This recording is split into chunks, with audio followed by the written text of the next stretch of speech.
Hello students, last class में हमारी एक छोटी सी चीज रह गई थी चार्ज से रिलेटेड। वो ये है कि comparison of mass with charge, यानी चार्ज और मास का कंपैरिजन। देखो, मास जो होता है इट्स ऑलवेज पॉजिटिव। मास हमेशा पॉजिटिव होता है, मास कभी नेगेटिव नहीं होता है। जबकि चार्ज पॉजिटिव और नेगेटिव दोनों हो सकता है, ये हमने लास्ट क्लास में देखा था। जो मास से रिलेटेड फोर्स होता है दैट इज ग्रेविटेशनल फोर्स। जो ग्रेविटेशनल फोर्स होता है वो हमेशा अट्रैक्टिव होता है, जबकि इलेक्ट्रिकल फोर्स अट्रैक्टिव और रिपल्सिव दोनों हो सकते हैं, और वो डिपेंड करता है नेचर ऑफ द चार्जेस पे। अगर दो सिमिलर चार्जेस हैं तो रिपल्सन होगा, एक सिमिलर और दूसरा अगर डिसिमिलर चार्ज होगा तो ऐसे केस में अट्रैक्शन होगा। लेकिन जो ग्रेविटेशनल फोर्स होता है वो हमेशा अट्रैक्टिव होता है। Next third differentiation is mass is not quantized. Mass quantized नहीं होता है, जबकि चार्ज के क्वांटाइजेशन के बारे में हमने लास्ट क्लास में पढ़ा था कि चार्ज जो होता है वो हमेशा क्वांटाइज्ड होता है। क्वांटाइज्ड का मतलब ये फ्रैक्शन में एग्जिस्ट नहीं करता है। जब भी होता है चार्ज ट्रांसफर तो होल नंबर में होता है, बट मास में फ्रैक्शन में मास एग्जिस्ट कर सकता है। 1.2 kg is possible, 3.2 kg is possible, but 1.2 microcoulomb charge is not possible. तो ये था हमारा थर्ड डिफरेंस। चौथा डिफरेंस है वो है कंजर्वेशन ऑफ चार्ज। ये होल्ड करता है, हमने पढ़ा था कंजर्वेशन ऑफ चार्ज होल्ड्स, जबकि कंजर्वेशन ऑफ मास का कोई एज सच फॉर्मूला नहीं है, क्योंकि हायर स्टडीज में एक फॉर्मूला होता है आइंस्टाइन का, जो आप आगे आकर के देखोगे न्यूक्लियर फिजिक्स में, E equals to delta m into C square, जहां डेल्टा m मास डिफेक्ट होता है। तो मास एनर्जी में कन्वर्ट करता है और एनर्जी मास में कन्वर्ट करता है। तो फिर सेपरेटली हम कंजर्वेशन ऑफ मास कैसे अप्लाई कर सकते हैं? इसका सिंपल मतलब है कि conservation of mass energy valid होगा, conservation of mass alone is not possible. Fifth property है, फिफ्थ डिफरेंशिएशन है वो है कि चार्ज इनवेरिएंट होता है। चार्ज इज इनवेरिएंट, ये लास्ट क्लास में हमने पढ़ा था। चार्ज इनवेरिएंट होता है, जबकि मास इनवेरिएंट, मास जो होता है इज वेरिएंट, क्योंकि मास जो होता है वेलोसिटी के साथ वेरी करता है। जबकि चार्ज के लिए कुछ ऐसा कोई फॉर्मूला नहीं है, लास्ट क्लास में हमने देखा था। ये फॉर्मूला हमने लास्ट क्लास में देखा था, m equals to m naught under root 1 minus v square upon c square, जहां m नॉट जो होता है वो रेस्ट मास होता है, मास एट रेस्ट, और ये जो m है this is relativistic mass, relativistic मास।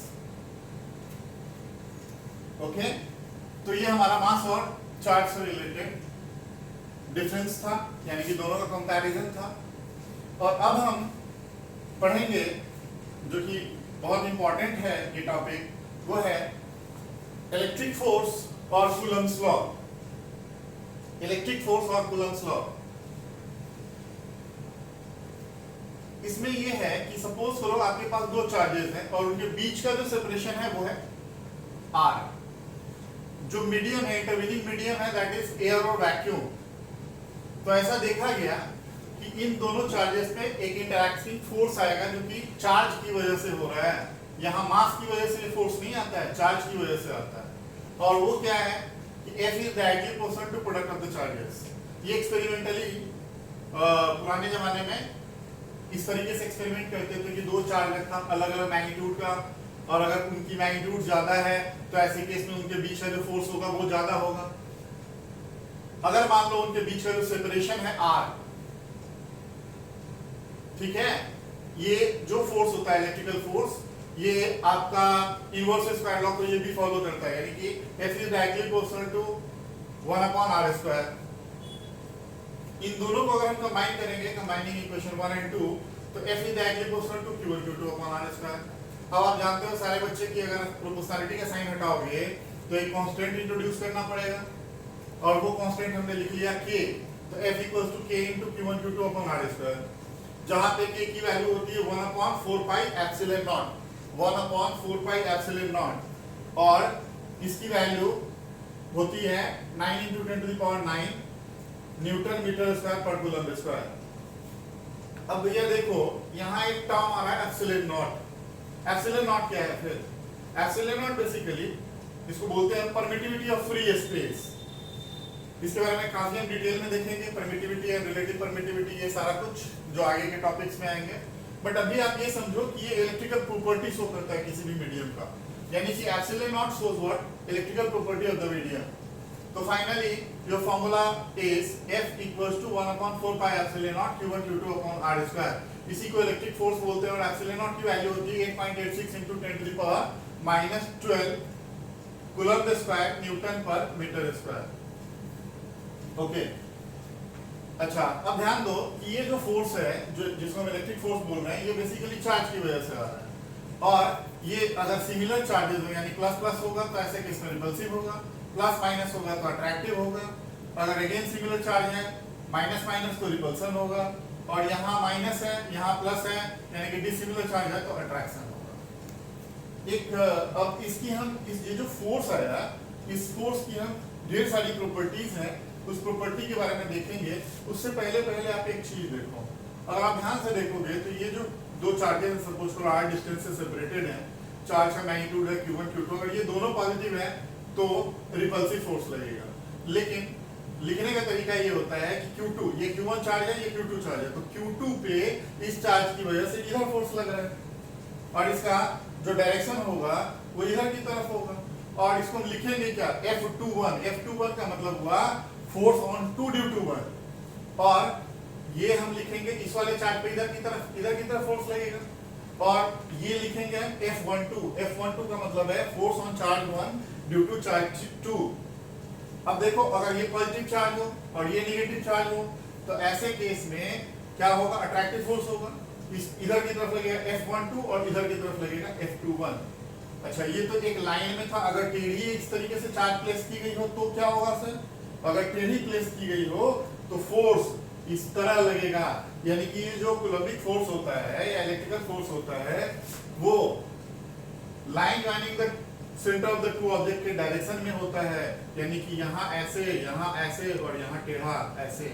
और सपोज करो कि मान लो चार्ज यहाँ होता Q1 और ये चार्ज ऐसे होता Q2, तो दोनों प्लस प्लस है, बीच का डिस्टेंस अगर R है तो इधर की तरफ लगता F12 और इधर की तरफ लगता F21। इसका मतलब ये जो फोर्स होता है वो line joining the centre between two object लगता है। ये बहुत इंपॉर्टेंट इसकी प्रॉपर्टी है।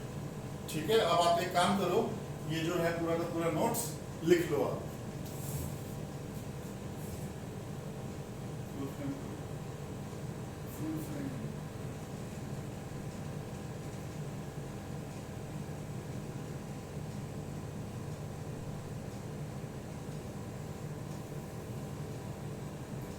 ठीक है, अब मैं इस फोर्स जो आपका इलेक्ट्रिकल फोर्स है, इस इलेक्ट्रिकल फोर्स की कुछ प्रॉपर्टीज के बारे में आपको बता दूं और फिर हम इससे रिलेटेड ढेर सारी प्रॉब्लम्स को करेंगे।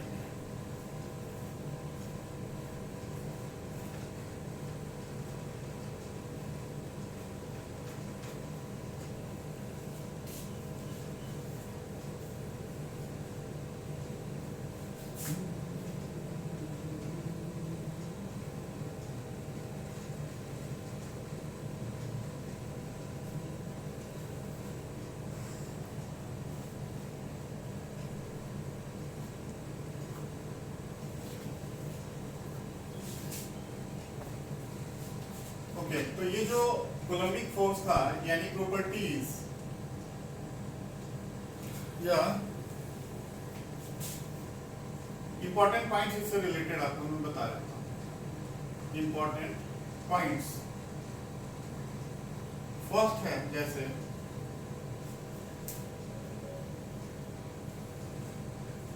It always acts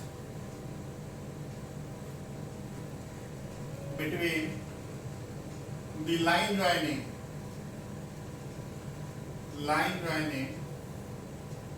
the charges. Second,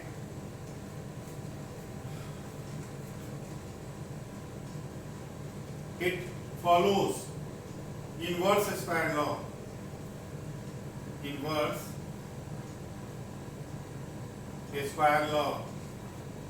अच्छा बच्चों ये बात ध्यान दो कि मैंने यहाँ बोला कि जो चार्जेस हैं वो लाइन लाइन के अबाउट एक्ट करते हैं, तो किसका इसका मतलब ये क्या ये सेंट्रल फोर्स है?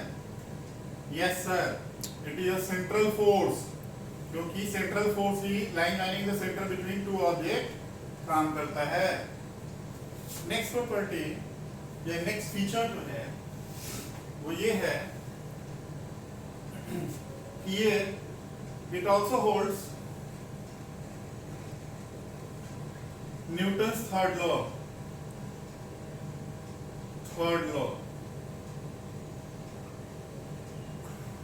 that is it forms action reaction pair.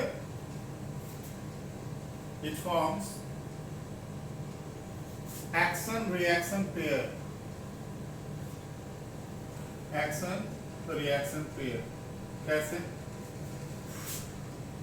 अभी थोड़ी देर पहले मैंने समझाया था कि अगर ये प्लस चार्ज है Q1 और ये प्लस चार्ज है Q2, ठीक, बीच का डिस्टेंस है R, तो इधर की तरफ क्या लगेगा F21 और इधर की तरफ क्या लगेगा F12। क्लियर है? अब ध्यान से देखो, क्या ये जो मैग्नीट्यूड होगा F12 का और F21 का, क्या इन दोनों का मैग्नीट्यूड बराबर होगा? Yes sir. और कितनी होगी वैल्यू इसकी? वो होगी 1/4 pi epsilon naught Q1 Q2 upon R²। So magnitude wise ये दोनों फोर्सेस बराबर हैं, but F12 and F21 is in opposite direction. Opposite direction, इसका मतलब यही तो होता था Newton's third law, action and reaction are equal and opposite.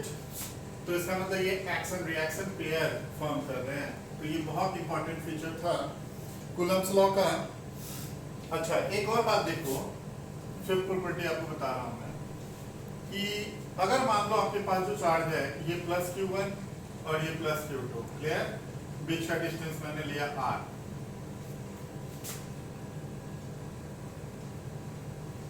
Okay, अगर मान लो ये दोनों पॉजिटिव चार्ज है तो इस पे लगेगा F21 और इस पे क्या लगेगा sir F12।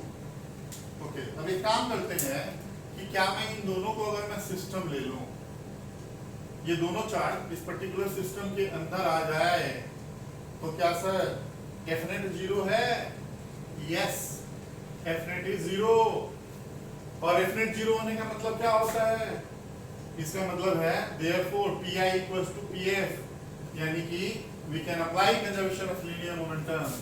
It means we can apply conservation of linear momentum, यानी कि linear momentum conservation वैलिड होगा। चलो इसी से स्टार्ट करते हैं। मान लो कि कोई एक प्रॉब्लम लेते हैं, डेटा ले लेते हैं। सपोज करो हमारे पास दो चार्ज है, एक है 1 कूलम का, दूसरा 2 कूलम का, दोनों पॉजिटिव चार्ज है। बीच का डिस्टेंस मान लो 1 मीटर है, ये है इधर 2 मीटर पर सेकेंड से जा रहा है, तो इसकी वेलोसिटी क्या होगी ये आपसे पूछा गया है। सो सिंपल, अगर इस प्रॉब्लम को देखो तो आइडिया लगेगा कि दोनों सब पॉजिटिव चार्ज हैं, तो क्या होगा, तो रिपल्सिव फोर्स लगेगा। अगर मैं इसको पूरे को सिस्टम मान लूं तो अगर ये पूरा का पूरा सिस्टम हो गया सर, तो फिर इसका मतलब एक्सटर्नल फोर्स जो होगा, देखो इस पे क्या लग रहा है सर F21 और इस पे इधर की तरफ क्या लग रहा है सर F12। तो चूंकि Fnet कितना है सर 0 है, इसका मतलब Pi इक्वल्स टू कितना हो गया Pf। इनिशियली सिस्टम की मोमेंटम कितनी 0, क्योंकि चार्जेस कहीं जा नहीं रहे थे, ठीक है।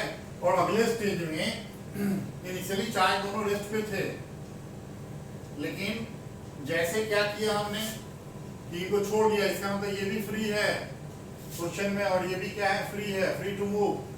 तो इसका मतलब ये दोनों मूव कर जाएंगे। अब तो इनिशियली मोमेंटम 0, तो फाइनल भी 0 होना चाहिए। तो इसका मतलब इनिशियली 0 + 0 और फाइनली कितना हुआ, फाइनली। अच्छा, डायरेक्शन मोमेंटम वेक्टर क्वांटिटी है, इस डायरेक्शन को मान लो मैंने नेगेटिव ले लिया, तो इधर का डायरेक्शन क्या होगा, पॉजिटिव होगा। तो इसका मतलब, और इसका मास सपोज करो दे रखा है 2 kg, और इसका मास दे रखा है सपोज करो m2 दे रखा है वो है 4 kg। ये m1 2 kg है और m2 है 4 kg है। इसका मतलब ये वाला मोमेंटम इधर इसको जो मिला नेगेटिव मिलेगा, क्योंकि इधर का डायरेक्शन को मैंने माइनस लिया, तो माइनस व्हाट 2 इंटू सर 2 और प्लस इधर का डायरेक्शन प्लस होगा सर 2 इंटू वेलोसिटी v। इसका मतलब कितना होगा 4 इक्वल्स टू 2v, तो v इक्वल्स टू कितना 2 मीटर पर सेकेंड। इसका मतलब इसकी वेलोसिटी क्या होगा 2 मीटर पर सेकेंड होगा।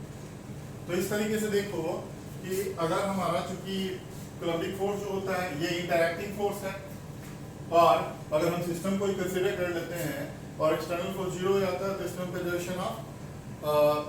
कंजर्वेशन ऑफ लीनियर मोमेंटम भी इसके लिए हम अप्लाई कर सकते हैं। ओके, तो एक बार आप इसको लिख लें। लिखने के लिए मैं, मेरे कहने का मतलब है कि आप लिख लो का मतलब स्क्रीन से मैं साइड हो जाता हूँ, आप स्क्रीन पॉज करके, है ना, स्क्रीन पॉज करके ये सारा का सारा इंफॉर्मेशन लिख लो, नोट्स बना लो। ओके, अच्छा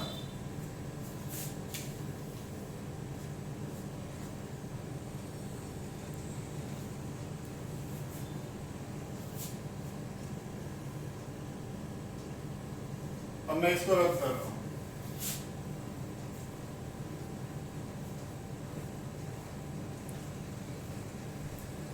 देखो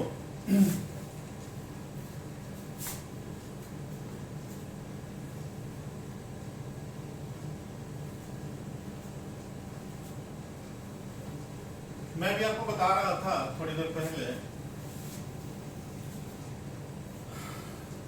ये बता रहा था मैं आपको कि जो कूलम्बिक फोर्स है, सपोज करो पहले एक प्रॉब्लम करते हैं।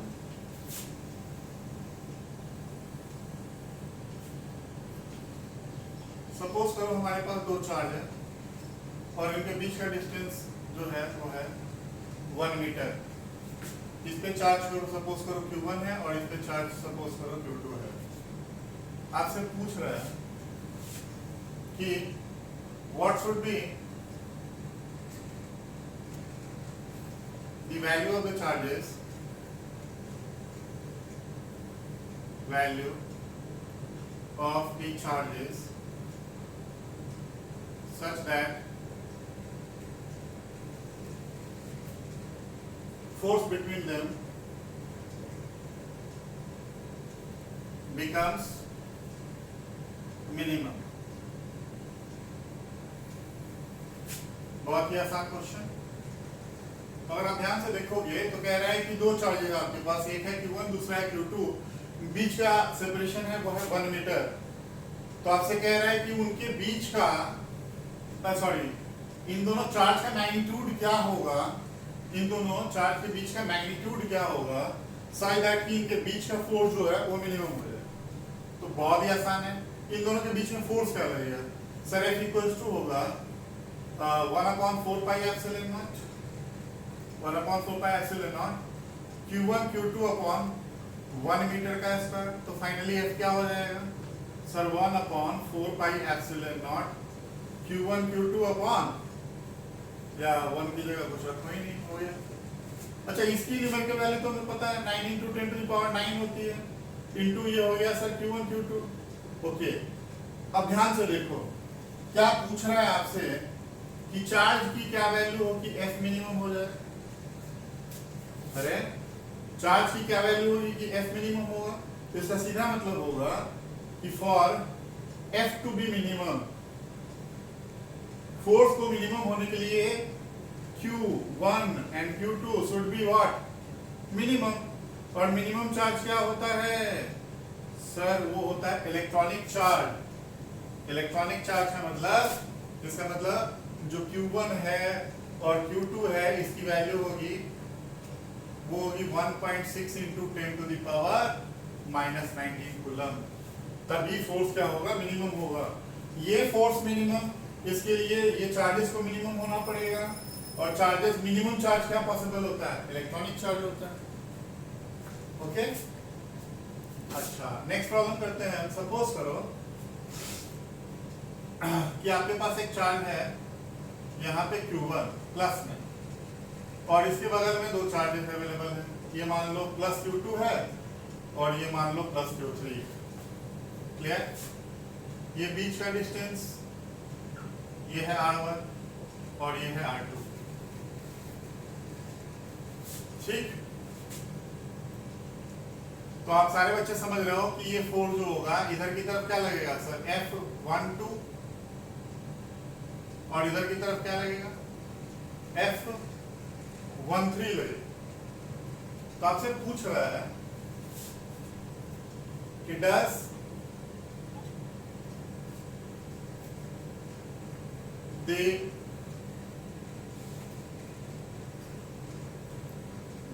the force between Q1 and Q2 is affected by the presence of Q3। मेरे कहने का मतलब है या क्वेश्चन कह रहा है कि सपोज करो आपके पास एक चार्ज है यहाँ Q1, इसके बगल में एक Q2 है और एक Q3 है। Q1 Q2 के बीच में डिस्टेंस है R1 और Q2 Q3 के बीच में डिस्टेंस है R2। आपसे कह रहा है कि क्या जो ये जो फोर्स है, does the force between Q1 and Q2 is affected by the presence of Q3। क्या ये Q3 के प्रेजेंस से अफेक्टेड होगा? आंसर है नो। क्यों? क्योंकि Q2 Q1 के बीच में तो इधर फोर्स लग रहा है और हमेशा इधर ही लगेगा। इसकी वजह से इस पे इधर लगेगा, बट ये सेपरेट चार्ज है और ये सेपरेट चार्ज है, इस चार्ज की वजह से फोर्स इधर लगेगा। अब ये जो फोर्स है इस पे कोई फर्क नहीं पड़ेगा इसकी वजह से, लेकिन हाँ बट F नेट जो अगर हम मान लो बात करें, F नेट किधर होगा, इतना तो पड़ा ही होगा वेक्टर्स में कि ये F नेट होगा, तो F नेट पे फर्क पड़ेगा इस फोर्स की वजह से। तो यहाँ लिख दे रहा हूं मैं आपको, but F net will depend due to the presence of Q3। तो इस बात का हमें विशेष ध्यान रखना है। ओके, एक छोटी सी बात और देखो, मान लो आपके पास एक एक्सेस है, ओके,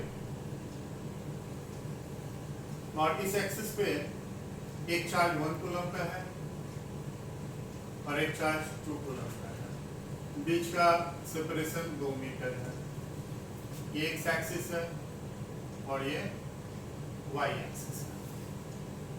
तो आपसे पूछा है F की वैल्यू क्या होगी, यानी कि फोर्स जो होगा, force on 2 coulomb due to 1 coulomb charge क्या होगा। बहुत ही सरल आसान है, कुछ करना ही नहीं है इसको।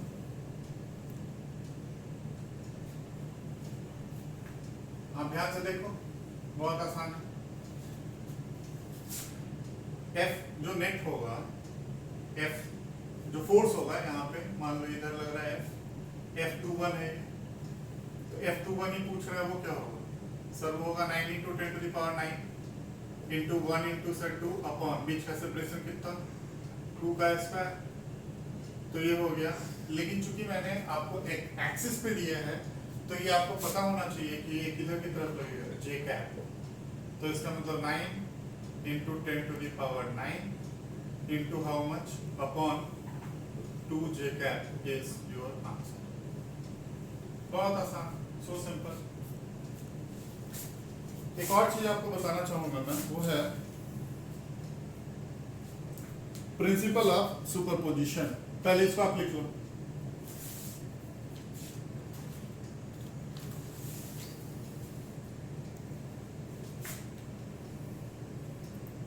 स्क्रीन पॉज करके लिख लो।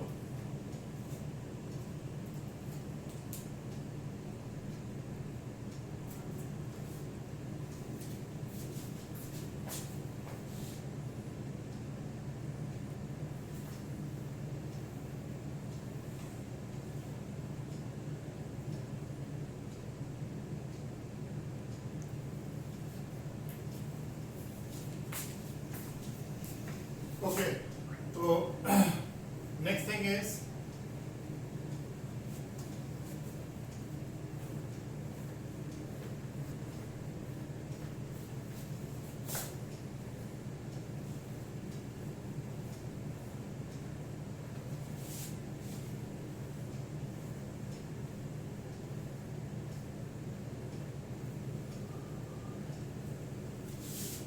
वेक्टर का आइडिया होगा मेरे ख्याल से आप लोगों को।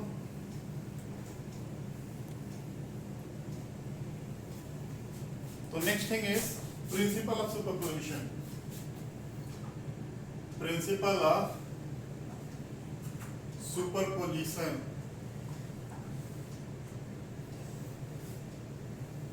प्रिंसिपल ऑफ सुपरपोजिशन कहता है कि सपोज करो एक चार्ज है आपके पास Q0, इसके पड़ोस में ढेर सारे चार्जेस हैं। मान लो यहाँ Q1 है, यहाँ प्लस Q2 है, यहाँ प्लस Q3 है, ये भी प्लस ही है। तो फिर इस वाले चार्ज की वजह से इधर की तरफ फोर्स लगेगा F01, इस वाले चार्ज की वजह से इधर क्या लगेगा F02, और इस वाले चार्ज की तरफ की वजह से क्या लगेगा F03।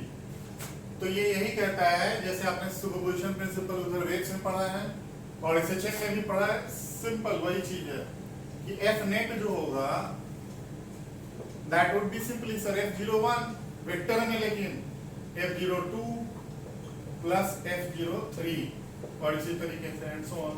इसका मतलब जो नेट फोर्स होता है on Q0, net force on Q0 is due to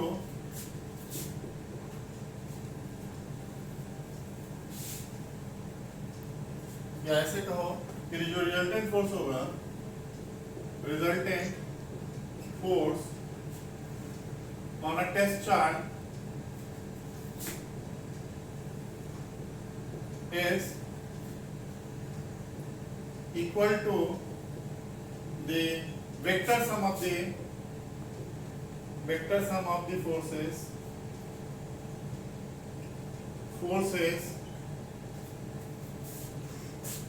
due to the individual charges।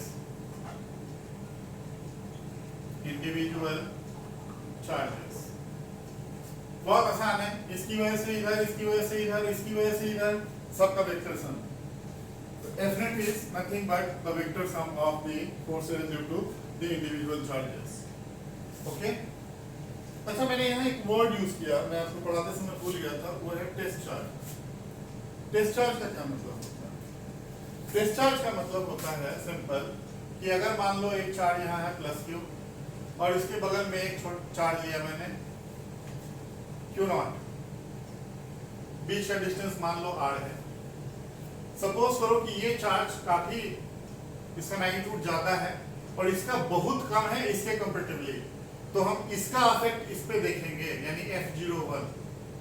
इसकी वजह से इस पे सिग्निफिकेंट फोर्स लगेगा, इसकी वजह से भी इधर की तरफ फोर्स लगेगा, लेकिन वो इनसिग्निफिकेंट होगा, उसका मैग्नीट्यूड काफी कम होगा।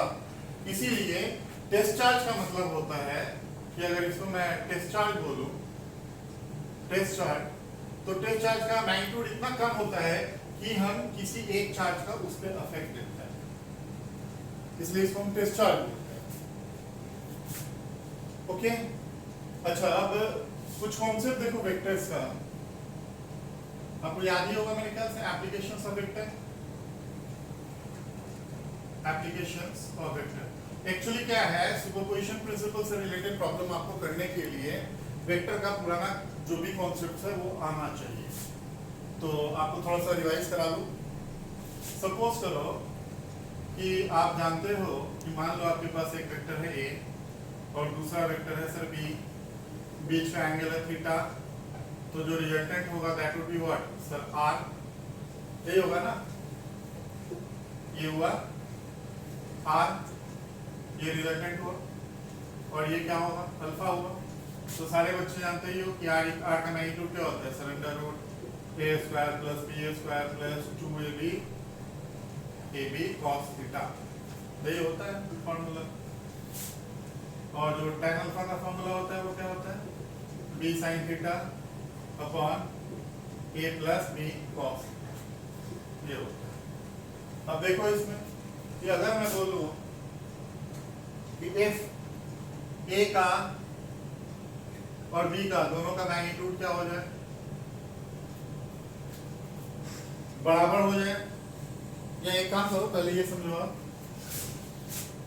कि अगर सपोज करो थीटा की वैल्यू 0 डिग्री हो जाए, तो फिर ऐसे केस में r क्या हो जाएगा सर, जो मैग्नीट्यूड होगा r का वो सिंपली a प्लस b हो जाएगा, ठीक है।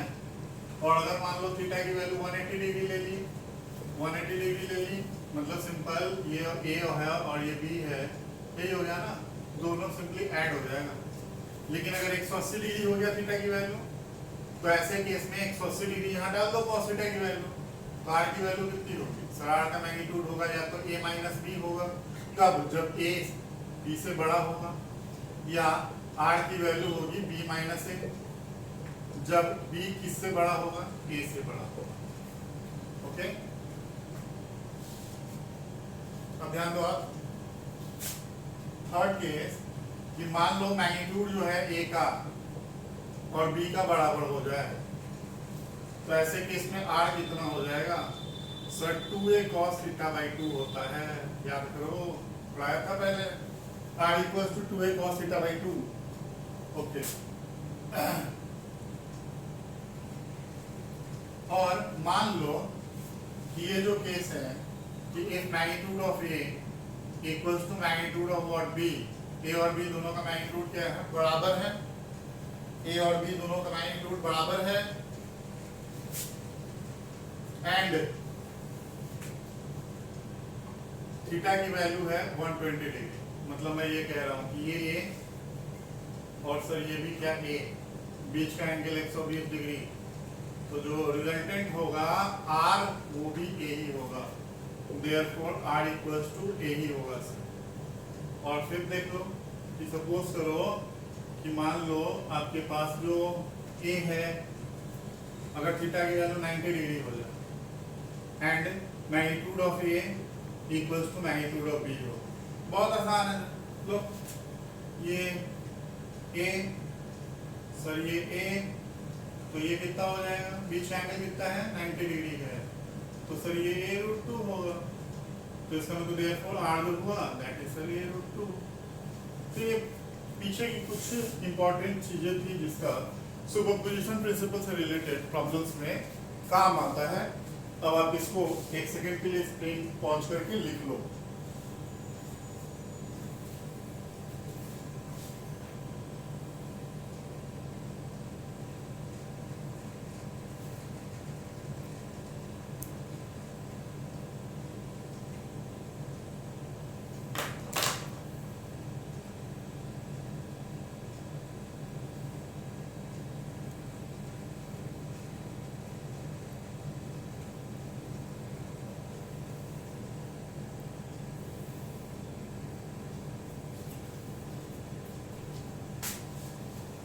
ओके, तो हम सुपरपोजिशन प्रिंसिपल से रिलेटेड प्रॉब्लम्स करते हैं।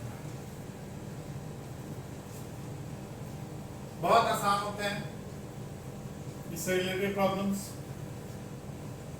मेनली आपके बोर्ड्स वगैरह में आते हैं। Mainly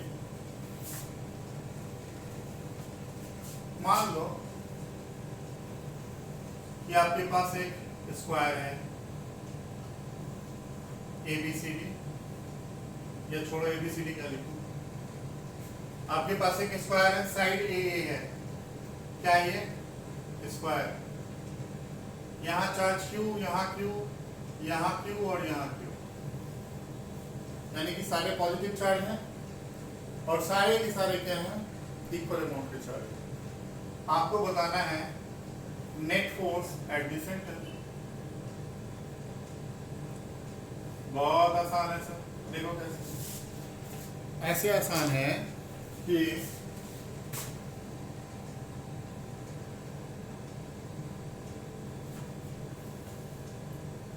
net force at the centre बताना है, और यहाँ एक चार्ज आपके पास Q नॉट रखा होगा, Q नॉट एक चार्ज रखा होगा सेंटर पे, सेंटर पे चार्ज Q नॉट है। इन सारे की वजह से, ये चारों चार्जेस की वजह से सेंटर पे फोर्स बताना है। सो सिंपल सर, इसकी वजह से इधर लगेगा F, इसकी वजह से लगेगा F, इसकी वजह से इधर लगेगा F, और इसकी वजह से भी क्या लगेगा F, तो यानी कि F कितना हो जाएगा, सो 0।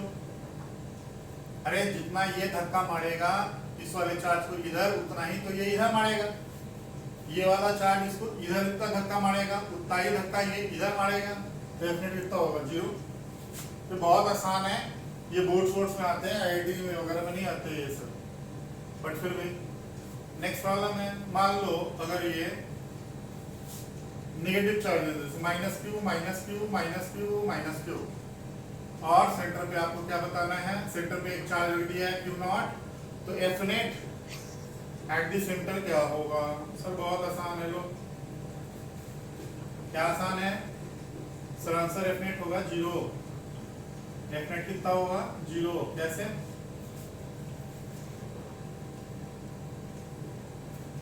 अरे भाई ये वाला क्या करेगा, अपनी तरफ अट्रैक्ट करेगा, इस चार्ज को ये वाला अपनी तरफ अट्रैक्ट करेगा, ये वाला इधर अट्रैक्ट करेगा, और ये वाला इधर अट्रैक्ट करेगा, तो नेट फोर्स कितना लगेगा 0।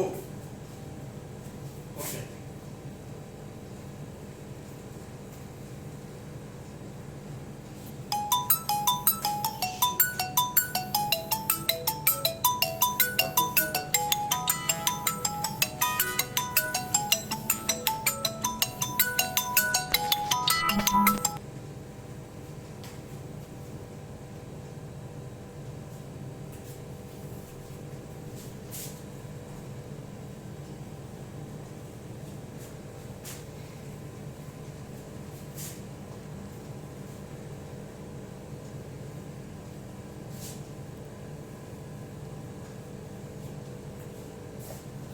नेक्स्ट प्रॉब्लम देखो, सपोज करो ये चार्ज माइनस क्यू, ये चार्ज प्लस क्यू, और यहाँ प्लस क्यू है, इक्विलेटरल ट्रायंगल, साइड ए, ठीक है, ये ए है मान लो, ये बी है, और ये सी है, तो एफ नेट एट सी क्या होगा ये आपको बताना है। सो सिंपल है, ध्यान दो, ये वाला इस चार्ज को इधर फोर्स लगाएगा F, और ये वाला इधर खींचेगा कितने से, F से। क्या इन दोनों की मैग्नीट्यूड बराबर होगी, बिल्कुल बराबर होगी। अच्छा, इक्विलेटरल ट्रायंगल है तो ये एंगल कितना है 60 डिग्री, तो ये वाला एंगल कितना है 120 डिग्री। अब देखो दो फोर्स ये F और ये F, बीच का एंगल 120 डिग्री, तो क्या ये रिएक्टेंट F ही होगा। इसका मतलब F नेट जो होगा उसकी वैल्यू कितनी हो गई सर F, और F की वैल्यू कितनी हो गई K into Q square upon A square. Answer देखो कितना ही, कुछ नहीं। नेक्स्ट प्रॉब्लम देखो,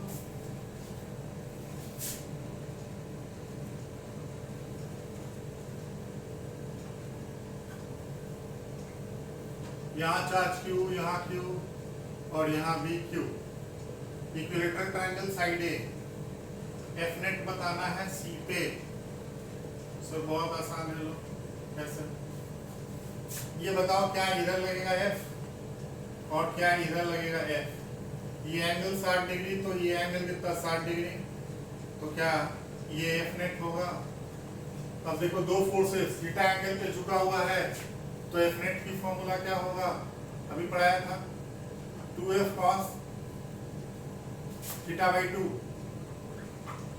तो इसका मतलब 2 into F into cos, theta कितना है 60 अपॉन 2, तो कितना हो गया 30, यानी 2F cos 30 डिग्री। F की वैल्यू डाल दो, F की वैल्यू कितनी है sir K into Q square upon A square into cos 30 degree. cos 30 degree कितना होता है √3/2, तो F नेट कितना, कितने आसान क्वेश्चन है, वेरी सिंपल। सुपरपोजिशन प्रिंसिपल के जितने भी क्वेश्चन होते हैं वो बहुत आसान होते हैं। अब स्क्रीन पॉज करके आप लिख लो एक बार।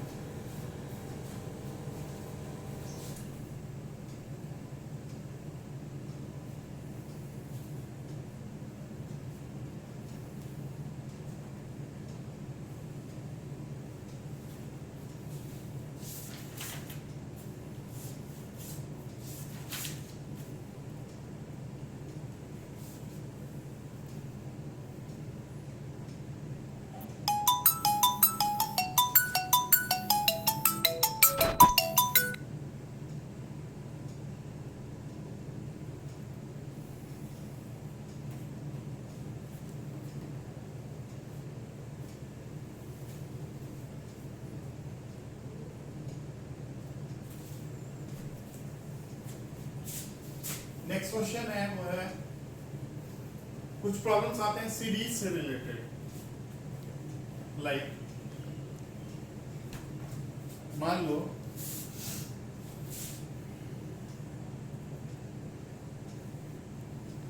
वहां पे यहाँ पे 1 कूलम का चार्ज है, यहाँ भी 1 कूलम का चार्ज है, यहाँ पे 8 कूलम का चार्ज है, यहाँ पे 27 कूलम का चार्ज है।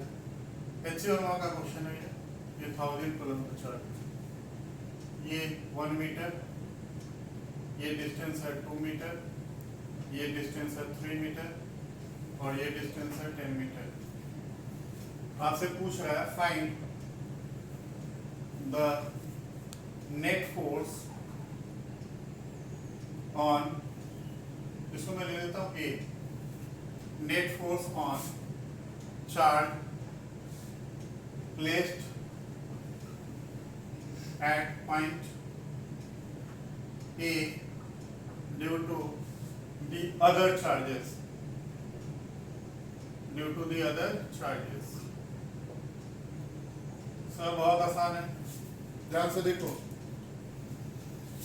सारे पॉजिटिव चार्ज हैं, तो क्या ये वाला चार्ज इसको रिपेल करेगा इधर F1 से, ये वाला इसको रिपेल करेगा F2 से, ये वाला रिपेल करेगा सर F3 से और ये वाला रिपेल करेगा F4 से। इसका मतलब है कि सर इस 1 कूलम वाले चार्ज पे इधर की तरफ ही F1, F2, F3 और F4 लगा, ये चारों बहुत ही आसान तरीके से होगा। अच्छा एक काम करो, F1 की वैल्यू बताओ कितनी होगी। F1 होगा K इंटू Q1 Q2 यानी 1 कूलम इंटू 1 कूलम यानी 1 इंटू 1 अपॉन डिस्टेंस कितना 1 का स्क्वायर, तो F1 की वैल्यू क्या K होगी, F2 की वैल्यू क्या होगी सर K इंटू कितना 1 इंटू 8 अपॉन 2 का स्क्वायर यानी 4, तो इसका मतलब 2K।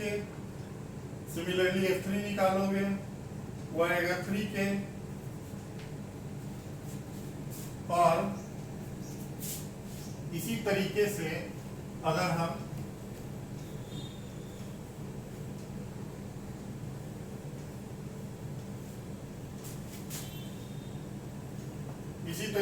हम कैलकुलेट करते चले तो जो F10 होगा वो कितना होगा, बीच में और भी चार्जेस प्लेस्ड हैं,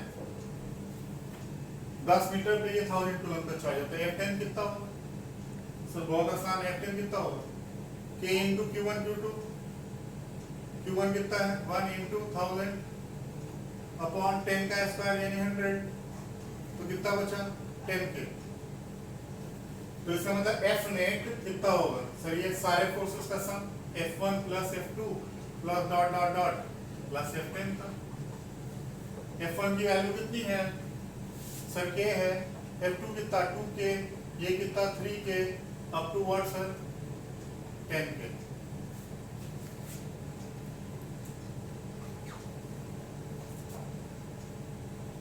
प्लस 10K, इसका मतलब K को कॉमन कर लो तो 1 plus 2 plus dot dot plus 10। Sir so simple, ये कितना हुआ K इंटू n/2, n/2 का मतलब 10/2 इंटू कितना हो गया 10/2 into 1 plus a plus n ना, तो 1 प्लस 10 कितना आ गया 55k। So this is what f net। बहुत आसान प्रॉब्लम। इसी तरीके से ढेर सारे सीरीज के प्रॉब्लम्स होते हैं, जैसे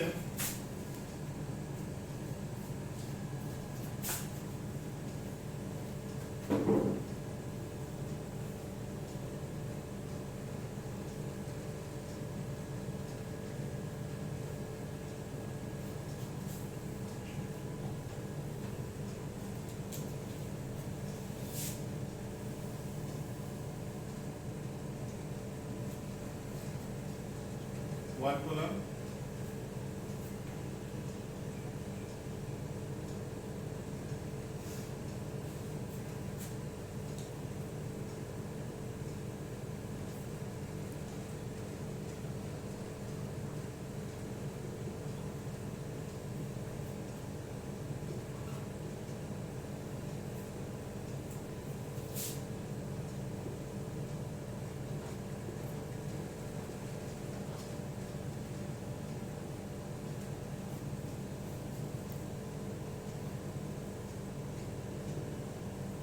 आपसे पूछ रहा है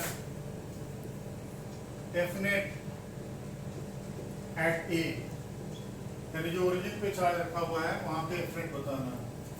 ये भी सीरीज का प्रॉब्लम है। अब ध्यान से देखो, तो क्या यहाँ पे अगेन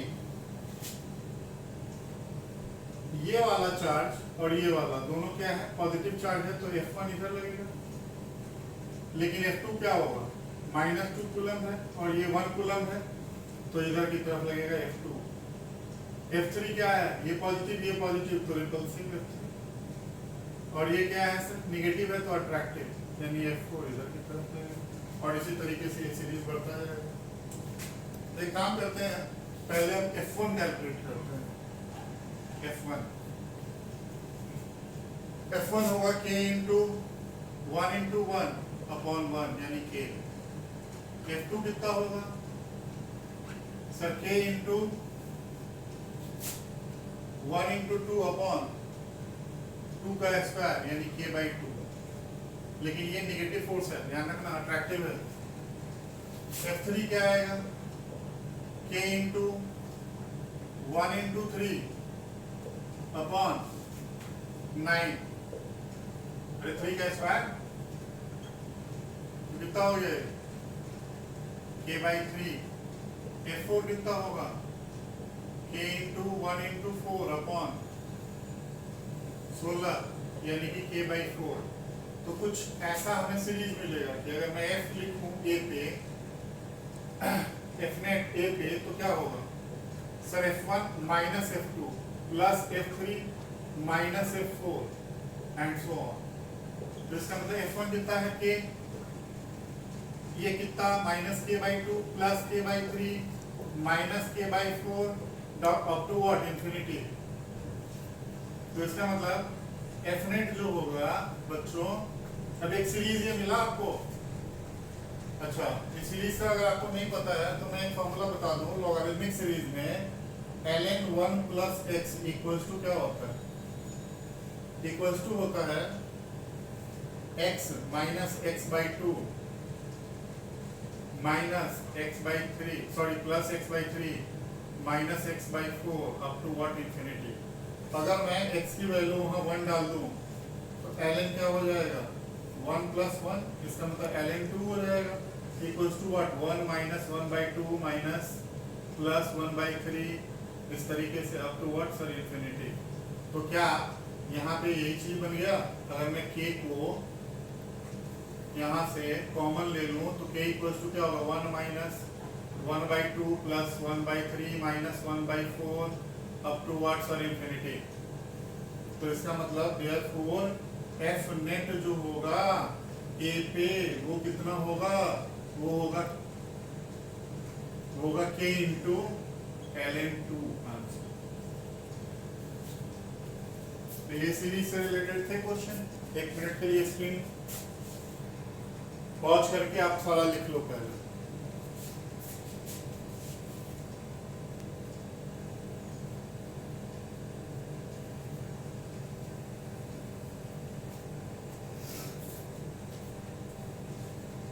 तो अभी तो काफी ढेर सारे प्रॉब्लम्स हैं, अभी तो जस्ट मैंने स्टार्ट किया है, अभी तो ह्यूज नंबर ऑफ प्रॉब्लम्स हैं। जैसा मैंने आपको पहले ही बताया था कि जो इलेक्ट्रोडायनामिक्स है वो बिल्कुल ऑलमोस्ट मैकेनिक्स की तरह ही है, इसमें ह्यूज नंबर ऑफ क्वेश्चंस होते हैं। तो अभी तो जस्ट मैंने स्टार्ट किया है, फर्स्ट डे था प्रॉब्लम का, अभी ढेर सारे प्रॉब्लम्स हैं। तो नेक्स्ट वीडियो में आपका फिर प्रॉब्लम्स कंटिन्यूड रहेगा, ठीक है? ओके।